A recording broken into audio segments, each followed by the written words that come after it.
안녕하세요. 저는 작년에 33회 공인중개사에 합격한 3남매 엄마입니다. 제가 이 영상을 촬영하게 된 계기는요. 저처럼 평범하신 그 엄마분들께 도움이 되드리고자 이 영상을 찍게 되었는데요. 저는 초등학교, 중학교, 고등학교 세 아이를 둔 평범한 주부이고요. 재작년부터 1차, 2차 나눠서 시험을 시작해서 작년에 33회 공인중개사에 합격하게 되었어요. 그래서 제가 그동안 시험 보면서 느낀 것과 여러분들에게 그 경험에서 얻어진 꿀팁 같은 거를 한번 알려드리고자 영상을 찍게 되었습니다. 일단 1차부터 얘기를 하자면요. 1차는 제가 한 이맘때쯤부터 시작을 했었던 것 같아요. 4월 말쯤 그때부터 방문가게 신청을 해서 처음에는 원래 1, 2차를 다 해볼 욕심에 전부 다 책을 받아서 일단은 해보겠다는 그런 의지에 불타서 책을 받아봤는데요. 그 받아보고 나서 그 기분서의 그 양을 보고 이거는 못하겠다 싶더라고요. 그래서 이거는 1년 만에는 너무 힘들 것 같아서 제가 아이들이 또 어리다 보니까 아이들을 케어하면서 1년 만에 끝내기는 너무 힘들 것 같더라고요. 그래서 2년에 나눠서 조금 더 즐겁게 공부를 한번 해보자 해서 1, 2차를 나누어서 공부를 하게 됐어요. 1차 공부는 그래도 민법하고 부동산 학개론 두 가지밖에 없기 때문에 그래도 조금은 수월했던 것 같아요. 2차에 비해서는요. 하지만 2차는 2월부터 시작을 했거든요. 하지만 과목 수가 2배로 늘어나다 보니까 정말 공부의 양도 2배로 늘어나야 한다는 사실을 뒤늦게 깨달았죠. 1차를 합격하고 나서 2차야 뭐 1차처럼 그거쯤이야 못하겠어? 이렇게 생각을 했었는데 아니더라고요. 그 무슨 암기가 그렇게 많은지 정말 힘들었어요. 7, 8월 모의고사 때쯤부터는 꼭 진도가 밀리지 않게 교수님들이 해주시는 스케줄대로 최대한 맞춰갈 수 있도록 노력했어요. 그 전에는 계속 조금씩 밀리면서 조금 따라가고 뒤늦게 따라가는 그런 방법으로 따라갔는데 7, 8월 때쯤부터는 그 스케줄에 꼭 맞춰서 따라가야지만 이게 원활하게 시험 전까지 스케줄이 다 맞춰지거든요. 그렇게 했을 때는 대부분 합격이 가능한 것 같아요. 중개사법이 쉽다고 하는데 점수가 잘 나오지 않아서 7, 8월 때까지만 해도 걱정이 사실은 많았어요. 그런데 다행히도 9월, 10월 모의고사부터는 안정적인 점수대로 올라서기 시작하더라고요. 실제 시험에서는 중개사법 고득점이 나와서 합격을 했네요. 중개사법은 정말 중요한 것 같아요. 다른 과목들을 예측할 수 없이 너무 어렵게 나와서 중개사법 점수가 어느 정도 고득점이 나와서 받쳐줘야 하거든요. 기출과 요약서를 반복하면 중개사법 고득점은 어렵지 않아요. 중개사법이 쉽다고 공법 등 다른 과목들보다 소홀히 하면 절대 안 됩니다. 중개사법도 끌어올리기까지 시간 투자를 많이 해야 점수가 나오더라고요. 공인중개사 시험 정말 꾸준한 반복이 열쇠인 듯해요. 정말 엉덩이 싸움이라는 말이 맞는 것 같아요. 처음에 1, 2월, 3, 4월 강의까지는 거의 듣고 잊어버리는 거에 반복이었던 것 같아요. 성적도 원하던 성적대로 잘 나오지 않았고요. 답답한 시간이 6개월 넘게 지나갔던 것 같아요. 그리고 긴장하고 치열하게 공부한 마지막 3개월 정도가 가장 성적이 올라갔던 시기입니다. 어느 교수님 말씀처럼 콩나물에 물 주듯 공부하는 것들이 어디로 가는지 지나가면 바로 잊어버리고 어디로 가는지 모르겠어도 언젠가는 쑥쑥 자라나는 시기가 오더라고요. 여름쯤인가 공법이 정말 어렵고 힘들어서 중간에 책만 봐도 속이 울렁거리고 머리가 아프던 시기도 있었어요. 하지만 이런 시기를 견디고 나니 공법도 마지막 모의고사에서는 87점이 나올 정도로 성적이 좀 올라가기는 하더라고요. 어느 교수님 말씀처럼 중간에 공부가 너무 지겹고 힘든 시기가 있더라도 참고 견디시면 언젠가 콩나물 시루에서 콩나물이 쑥쑥 자라는 시기가 옵니다. 자, 그러면 제가 그동안 공부했던 합격 방법 중에 10가지를 제가 뽑아서 여러분들께 꿀팁을 알려드릴게요. 자, 첫 번째는 1차와 2차를 나누어서 공부한다입니다. 제가 앞서서 말씀드린 대로 1차와 2차를 나누어서 공부하는 것이 물론 머리가 좋고 평소에 공부 실력이 어느 정도 자신이 있다 하시는 분들은 가능하신데요. 저처럼 지극히 평범한 주부들 그리고 아이들을 케어하면서 공부를 하신다 하면 1차와 2차를 나누어서 하시는 게 더 즐겁게 공부하실 수 있어서 추천드립니다. 그리고 두 번째는요. 아이들이 잠자고 있는 새벽 시간을 활용한다입니다. 저는 아이들이 대부분 낮에 학교에서 2, 3시면 집으로 돌아오고요.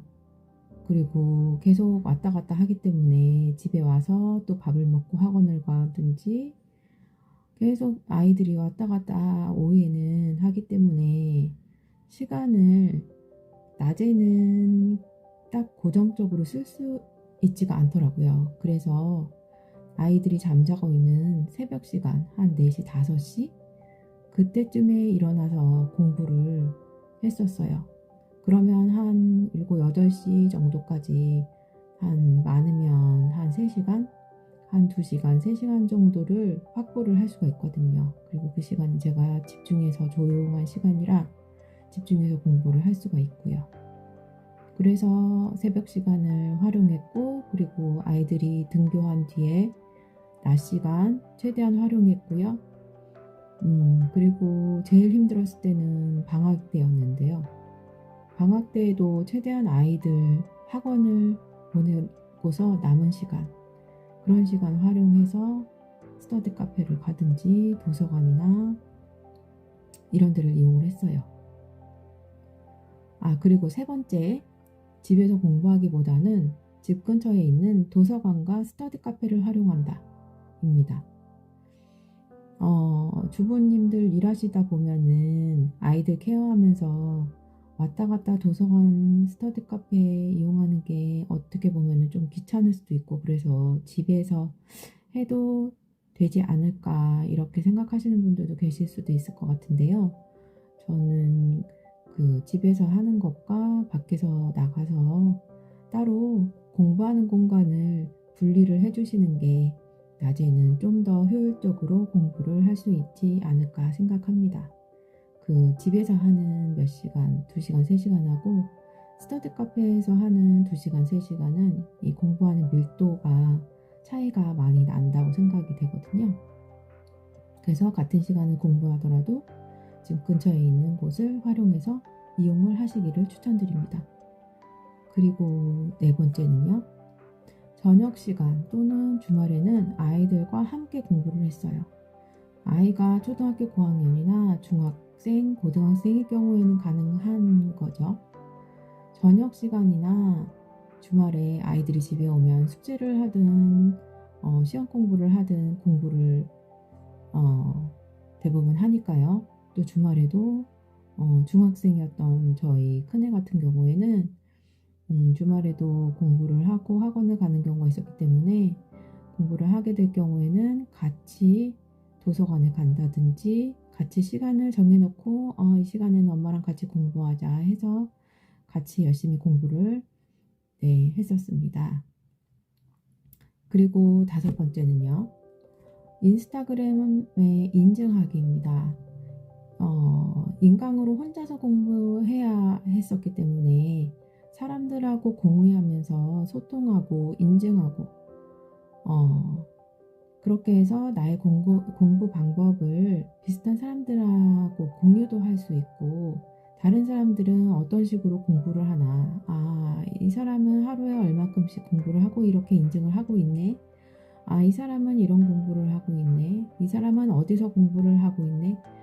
이런 거를 보면서 자극도 되기도 하고 좀 더 외롭지 않게 공부를 할 수 있는 것 같아요. 그래서 인정하면서 인스타그램 활용, SNS 같은 거 활용하는 것도 추천드리고요. 그리고 여섯 번째는 힘들어도 모의고사는 꼭 보셨으면 좋겠습니다. 모의고사를 우리 한 4월, 5월 그때쯤부터 많이들 보시기도 하시고 좀 공부를 좀 늦게 시작한 분들은 좀 중간부터 보시기도 하고요. 여름 지나서부터. 근데 저 같은 경우는 그 모의고사를 꼭 보시기를 추천을 드리는 게요. 모의고사를 보시고 나면 제 위치가 딱 이렇게 한눈에 보이거든요. 그래서 전국에 몇 명 중에 어떤 과목은 지금 점수가 어느 정도고 얼마나 부족한지가 거기에 한눈에 보이기 때문에 물론 처음에 상반기 때 본 시험 결과는 정말 처참했습니다. 정말 대부분 그런 거 많이 느끼세요. 처음에 시험을 한 4, 5월, 6월 그 정도까지는 정말 평균에도 못 미치는 이거 가지고 합격을 정말 할 수 있을까 정말 너무 좌절되는 그런 시험 결과를 맞닥뜨리면서 정말 너무 좌절감을 느끼기도 하고 힘들게 느껴지기도 하고 어떻게 해야 되나. 근데 그런 과정이 필요한 것 같습니다. 그런 과정 속에서 제가 여름 4, 5월 그때부터 시험을 보기 시작해서 여름에 좀 힘이 들었었는데요. 그래도 그런 냉정한 결과를 보면서 제가 좀 많은 거를 느끼게 되고 어떻게 노력해야 되는지 자꾸 생각하다 보면 그 과정에서 조금씩 성장을 하더라고요. 그래서 한 가을 때쯤 되면은 이게 점수가 대부분 이렇게 큰 폭으로 상향을 많이들 하십니다. 그래서 꼭 저의 현재 상황을 살펴볼 수 있는 모의고사는 꼭 보시는 걸 추천드립니다. 그리고 일곱 번째는요. 교수님들의 SNS 카페나 인스타, 밴드를 가입해서 활용하여 정보를 공유하고요. 익힘장 등의 인증을 통해서 꾸준히 공부할 수 있는 환경을 조성하시는 게 좋습니다. 카페나 밴드 교수님들 핫한 정보가 많이 올라오거든요. 시험에 대한 정보라든지 공부 방법에 대한 것이라든지 그리고 특히나 세법이나 공법은 바뀌는 정보가 많이 생겨서 그때그때 확인을 꼭 하셔야 되는 게 많아요. 그리고 교수님들께서 일주일에 한 번 또는 매일매일 이렇게 익힘장 같은 거 인증을 하라고 하시는 부분들이 있고 그리고 매일매일 문제를 올려주시는 분들도 있고 그런 거를 매일 활용하면 정말 좋아요. 저 같은 경우에는 부동산 학개론 익힘장을 한 일주일에 한 번 이상씩 이렇게 올리면서 굉장히 도움을 많이 받았거든요. 그리고 세법 같은 것도 밴드에 매일매일 올려주시는 문제, 공법도 매일매일 올려주시는 문제 같은 거 풀면서 도움을 많이 받았습니다.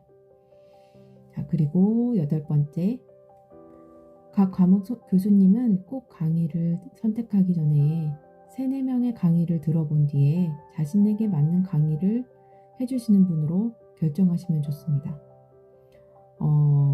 제가 저는 추천을 받아서, 친구의 추천을 받아서 교수님을 선택을 하기도 했고, 그리고 2차 공부할 때는 제가 몇 번 들어보고 결정하기도 했고, 여러분들의 추천을 받기도 했고 했는데요. 아무리 이렇게 유명하신 분이더라도 맞지 않는 분이 있을 수 있거든요. 제가 들었을 때는 제 귀에는 잘 들리지 않거나, 다른 사람들은 좋다고 하셔도 제가 듣기에 졸립다거나 잘 들리지 않는다거나, 그 강의가 좀 재밌게 들리지 않는다거나, 저랑 맞지 않는 분이 있을 수 있어요. 그래서 아주 유명한 강사님이라도 안 맞을 수 있으니 꼭 한두 강 들어보고 결정하시는 게 좋다고 생각합니다. 그리고 그렇게 유명하시지 않으시더라도 들어봤는데 이분 정말 귀에 쏙쏙 들어오고 강의가 나랑 잘 맞는다, 이렇게 생각되는 분이 있을 수도 있거든요. 그래서 그렇게 하시기를 추천드립니다. 그리고 9번째 꿀팁인데요. 간절함이 있어야 성공한다입니다.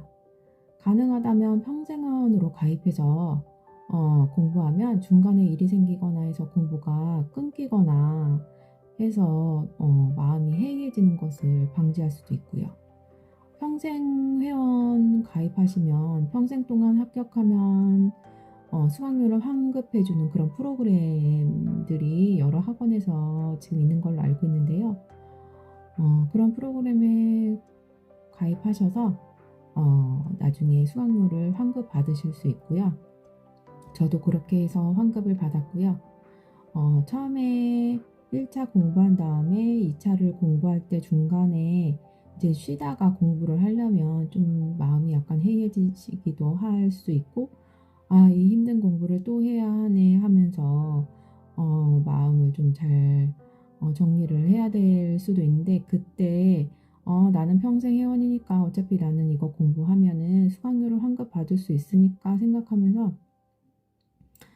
저는 다시 열심히 해야 되겠다, 그런 생각을 좀 했었던 것 같아요. 그런 자극이 될 수도 있으니까 꼭 평생 회원 가능하시면 추천드립니다. 그리고 꿀팁 10번째인데요. 중간에 학원에서 하는 무료 강의들이 가끔 있어요. 그래서 온라인으로 집에서 공부하시다가 좀 무료하시기도 하고 지칠 수도 있잖아요. 근데 그런 강의가 가끔 있다고 떠요. 그러면 그런 강의는 웬만하면 참석하시는 게 좋으신 것 같아요. 인강으로 혼자 공부하다 보면 공감대 형성도 어렵고 슬럼프에 빠질 수도 있거나 지칠 수도 있잖아요. 그런데 학원에서 어쩌다가 하루 만나서 그 학원생들, 인강 학원생들 하루만 만나서 하루 얘기도 나누고 같이 공부도 하다 보면은 금방 친해지고 공부에 대한 서로의 그 어려운 거 얘기도 나눌 수 있어가지고 너무 좋더라고요. 그래서 혹시 그런 강의가 있으면 꼭 참석하시는 걸 추천드립니다. 자, 이제 제가 여기까지 10가지 꿀팁 다 말씀드렸고요. 저는 숫자하고 계산을 싫어하는 디자이너 출신의 전업맘입니다. 그리고 나이도 40이 훌쩍 넘었고요. 그래서 다시 공부를 하려니까 정말 힘들었는데 지금은 아주 좋은 추억으로 남아있는 것 같아요. 교수님들의 열띠고 재미있는 강의를 들으면서 재미있어서 혼자 웃을 때도 있었고, 도저히 몇 번을 들어도 이해가 안 가고 이런 걸 언제 배웠냐 하며 며칠 지나면 다 잊어버리고 앞이 안 보이던 때도 정말 많았어요. 하지만 지나고 보니 이 공부는 정말 겁을 먹을 시험도 아니고요. 열심히 교수님들이 하라는 대로 그대로만 따라하면 붙을 수 있는 시험인 것 같아요.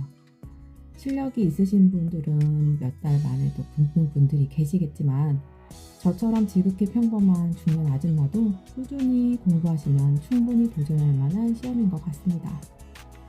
처음엔 저도 아이들 셋 키우며 2년 투자하기가 걱정되어 봉사를 준비할까 하고 책을 모두 다 신청해 받았었는데 어 나중에 1-2차 나눠서 하라는 조언을 듣고 그렇게 하기로 했어요. 네, 그렇게 하길 잘한 것 같고요. 제가 준비한 그 꿀팁들은 지금 여기 10가지 그 정도로 이제 여러분들께 다 말씀드린 것 같습니다. 여러분들 힘내시고요. 공부하는 거 지금 힘드시겠지만 정말 끝까지 목표를 바라보면서 끈기 있게 꾸준히만 하신다면은 꼭 붙을 수 있는 시험이니까 꼭 화이팅 하셔서 합격하시길 바랍니다. 화이팅!